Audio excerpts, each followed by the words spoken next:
2 years ago, my neurologist sat across from me and said the words I had spent 40 years dreading. He said, "Harold, what you are experiencing is age-related cognitive decline. We can try to slow it down, but we cannot stop it." I was 87 years old.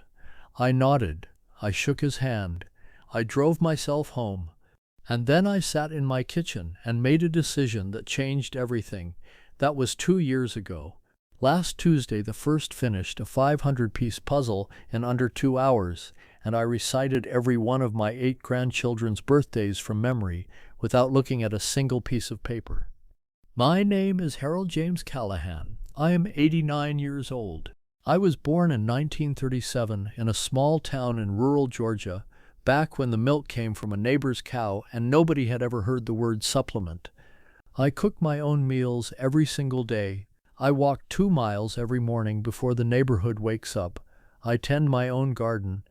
I live alone without anyone hovering over me, and I sleep through the night on my own terms, in my own home. I have outlived 3 of my doctors. That is not something I say to brag. It is simply a fact I have had to make sense of. I hold no medical degrees. What I hold is 89 years inside this body, and that may be the only credential that actually matters for what I am about to share. So stay with me. It started when I was about 86. Not all at once. Nothing as merciful as that. It crept in slowly, the way cold fog rolls in off a Georgia river before you notice the temperature has already dropped. The first thing I noticed was names. I would be mid-sentence talking about someone I had known for 40 years, and the name would be gone, not hiding somewhere at the back. Gone. Like a drawer I had reached into 10,000 times that was suddenly completely empty. I would stand there, mid-thought, mid-word, and something in my chest would do what I can only describe as a small, quiet collapse. Then it was rooms. I would walk from my bedroom to my kitchen, a walk I have made in this house every single morning for 30 years, and I would arrive at the counter and have no idea what I had come for. Not the ordinary kind of forgetting where you laugh at yourself and it comes back in a moment. The other kind. The kind where you stand there for 3 full minutes perfectly still and nothing comes back at all. I started leaving notes. On the stove, on the refrigerator, on the bathroom mirror, little scraps of paper doing the job my mind used to do without being asked. And I want you to understand what that felt like, not the inconvenience of it, the shame of it. Standing in the grocery store holding my own handwriting, not entirely certain I understood what one of the words meant. Sitting alone at my kitchen table, trying to remember the year my son was born, my own son, the one I was in the room for, and feeling something hollow and cold move through my chest when it did not come quickly. By the time I was 87, I was genuinely afraid, not of dying. I have made peace with dying. I was afraid of disappearing while I was still standing in my own kitchen, in my own home, in my own life.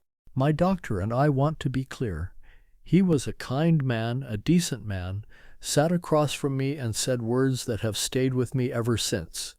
He said, "Harold, at your age, this is quite common. We can manage it." Manage it. I sat with those 2 words all the way home. He recommended a supplement, one of those large bottles with a photograph of a glowing brain on the label and a price that implied it was performing something remarkable. I took it every single day for 8 months without missing a single morning. I cannot tell you it did absolutely nothing. I can tell you that 8 months later I was still standing in rooms not knowing why I was there. I went back. He was patient. He adjusted things. He was doing exactly what he had been trained to do.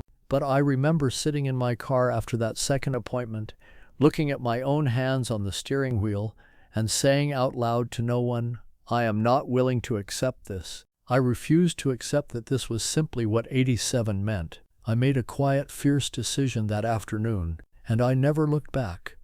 About 3 months after that appointment, I attended a funeral. A former coworker of mine, good man, gone too young, and standing near the door when I arrived was someone I had not seen in nearly 20 years, a man named Ellis. We had worked together decades ago. I would not have called us close, but we were friendly, respectful of each other. I almost did not recognize him, not because he had deteriorated, because he had barely changed. He was 84 years old, and his eyes were, I do not have a better word for this, switched on, bright, fully present, like a man who knew exactly where he was and was completely satisfied to be there. We sat together after the service. I told him what had been happening, the rooms, the names, the notes on the mirror. He listened without interrupting once. When I finished, he did not offer me advice. He did not recommend anything. He said, "Harold, come sit with me a while sometime. I want to show you what I eat in the morning." That was 15 months ago. And what he showed me, quietly, over the next few weeks, rearranged something I thought was already set permanently in place. Now I want to be honest with you before I share anything.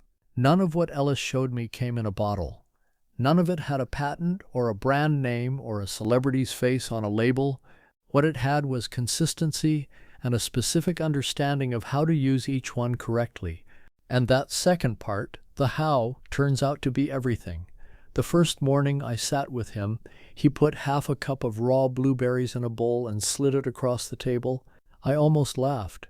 I told him I had been eating blueberries my entire life. Blueberry muffins on Sunday mornings, blueberry jam on toast, blueberries in my oatmeal with brown sugar and cream. I said, "Ellis, this is not a secret. I have been doing this for 70 years.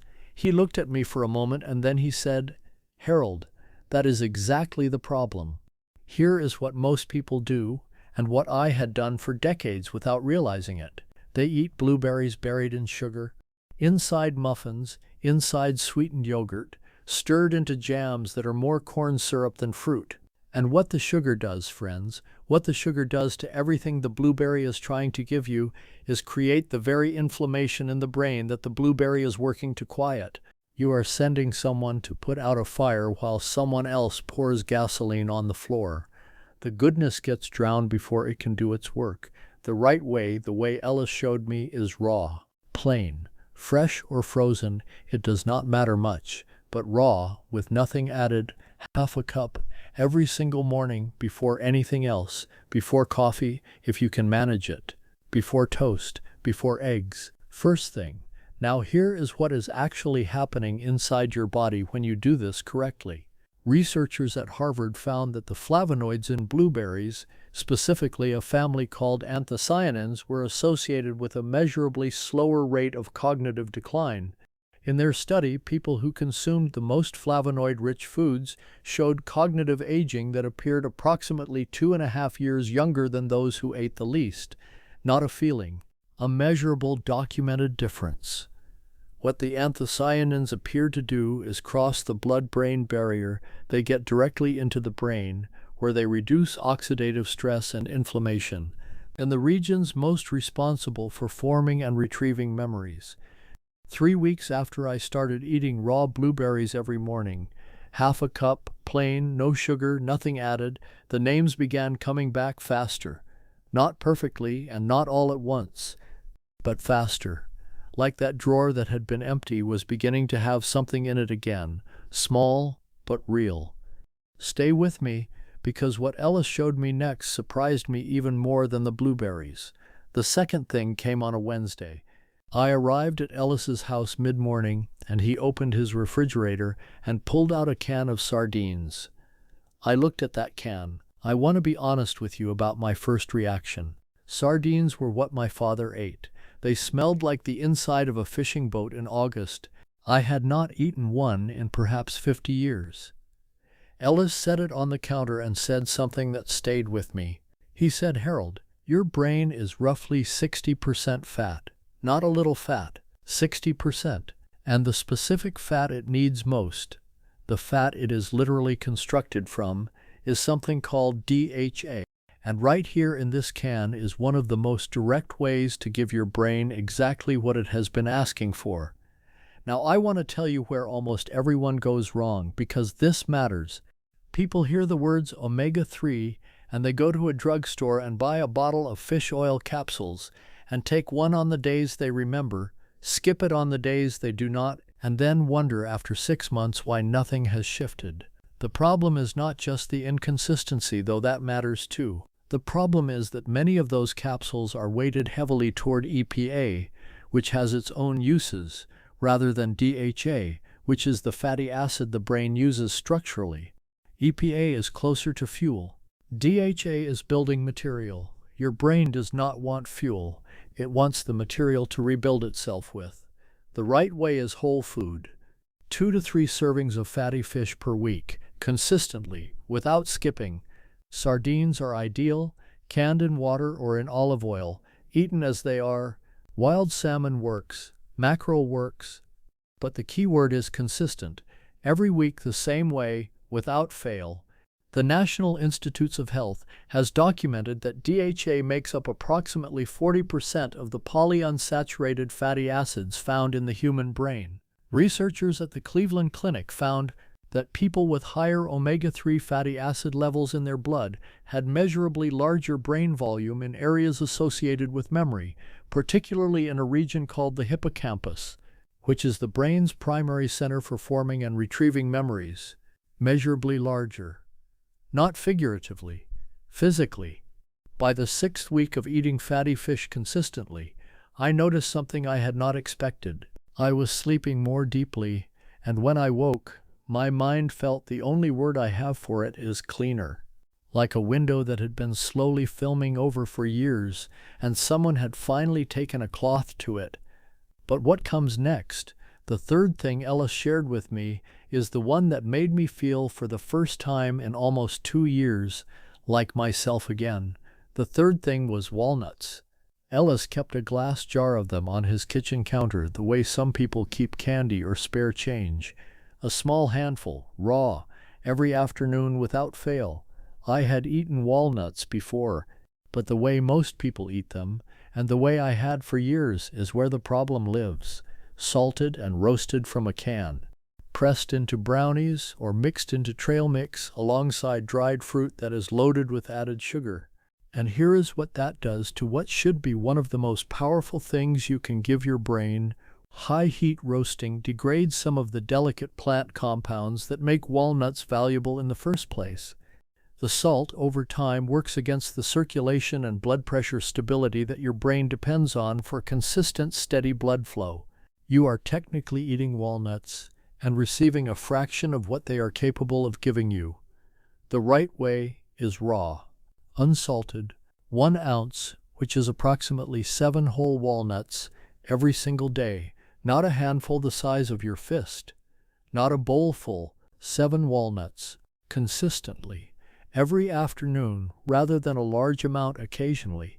Here is what they are doing inside you. Walnuts are one of the very few plant-based foods that contain a meaningful amount of DHA, the same brain-building fatty acid I told you about with the sardines. They also contain vitamin E, which protects brain cells from oxidative damage that accumulates over decades, and folate, which supports proper nerve function. And they contain melatonin, not just for sleep, but for the kind of deep restorative activity that happens during sleep when your brain consolidates what you experienced and files it as memory. Researchers at UCLA analyzed data from more than 1,000 adults and found that those who ate walnuts regularly performed measurably better on cognitive tests, including memory recall, processing speed, and concentration, compared to those who did not. That study was published in the Journal of Nutrition, Health, and Aging. 6 weeks in, something happened that I want to tell you about carefully, because I do not want to overstate it, and I do not want to understate it either. I was in my garden, the one I tend by myself every single week, nobody helping me, and my neighbor called across the fence to me, and I called back to him by his first name, without searching for it, without reaching, without a moment of blankness first. It was simply there, the way it always used to be. I stood still in my garden for a long moment after that, and I cried, not from sadness, from relief. From the particular feeling of being returned to yourself after a long and frightening absence. Now I need to stop talking about food for a moment, because I need to tell you something that took me the better part of 80 years to fully understand. something that the blueberries and the sardines and the walnuts will not tell you on their own. I spent the months after meeting Ellis doing everything right physically. The raw blueberries every morning, the sardines twice a week, the handful of raw walnuts in the afternoon, and something real shifted. I want to be honest with you that something real and measurable shifted. The fog lifted in meaningful ways. But even as it did, there were mornings where I woke up and still felt something I can only call hollow. Here is what I came to understand and what I believe with everything I have at 89 years old. The physical side of this, the food, the sleep, the movement, that is about 30% of what your brain needs to stay alive and present, maybe less. The other 70% is purpose. I know that word can sound like the title of a sermon. I am not here to preach at you. I am here to tell you what happened to me and what actual researchers at real institutions have found about what happens to a brain that loses its sense of being needed. After my wife passed, in the winter of my 84th year, I went through a period I have never fully described to anyone. I kept doing the right things. I walked every morning. I cooked my meals. I tended my garden. I read. From the outside, I probably looked fine. But from the inside, there was something that had gone quiet, some frequency I could no longer hear, and no amount of blueberries was going to bring it back. I was doing everything right and still fading, and I did not understand why. What changed was small and entirely accidental. A boy in my neighborhood, maybe 9 years old, knocked on my door one afternoon and asked if I knew how to play chess. His father had tried to teach him and given up. He wondered if I would try. I said yes. I am not entirely certain why I said yes, but I did. We played every Tuesday for 7 months, and something I cannot explain medically or precisely returned to me during those Tuesday afternoons. I started getting up in the mornings without asking myself why. That is not a small thing. That is everything. The research supports what I experienced. Harvard Medical School has published findings indicating that people with a strong sense of purpose and social connection show measurably slower rates of cognitive decline than those who live in isolation. Your brain, it turns out, is not simply an organ that processes information. It is an organ that needs to feel it matters. When it stops feeling needed, it begins slowly, quietly to manage itself down. What I do now, consistently, with the same discipline I bring to my morning walk, is stay connected to being useful. I write letters to 3 people every week. I help the woman next door carry her groceries on Thursdays. I call someone I have not spoken to in a while, at least once a week, for no reason other than to let them know I am thinking of them. Purpose is not inspiration. Purpose is biology. Your brain was not built to survive in isolation. It was built to be needed. Give it a reason to stay. And it will. Friends, if what I shared today reached you, if any part of what I described felt familiar, please share this with someone whose mornings start with that fog, that blankness, that fear of disappearing from their own life. They deserve to know this from someone who has actually lived it. Leave your first name and your age in the comments below. I want to know who is watching. I read every single one, and tell me one person, just one, that you are going to reach out to today. Because after everything I just told you about purpose, I think you know that making that call matters more than the walnuts do. We are not done talking yet. Hit subscribe and stay close. And please hear me when I say this. Everything I have shared today is my personal experience after 89 years inside this body. Always speak with your doctor before making any changes to your health routine. I am not a doctor. I am a man who refused to give up. That is all.